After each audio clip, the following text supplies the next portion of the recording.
আপনারা আমি আমার পকেট থেকে দিছিলাম, খুশি হয়ে আপনি এটা নিবেন না, বুঝছেন? আচ্ছা যাই হোক, আপনি যেহেতু এটা নিতে চাইছেন,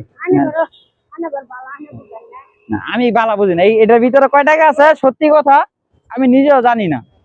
সত্যি কথা আমি নিজেও জানি না। 8 টাকাও গেছে, 100 টাকাও গেছে, 200 টাকাও আছে, 500 টাকাও আছে। এখন এটা হচ্ছে আপনার উপরে নির্ভর। আমরা কাউরে দেখাইছিল কপালে, আমি কি এটা আমার পক্ষ থেকে আপনার দিলাম, আপনি খুশি? কতটা খুশি? হ্যাঁ, আপনারা তো দিলাম না, দেখেন এটা আমরা।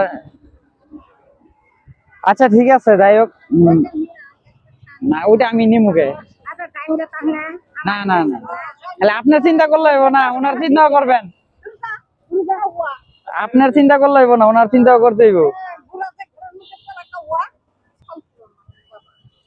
কপাল পোড়া মানুষকে কপাল পোড়া কে? আল্লাহ কি কপাল পোড়া দিছে বড়, এটা আমরা নিজেরা নিজেরা নষ্ট করছি।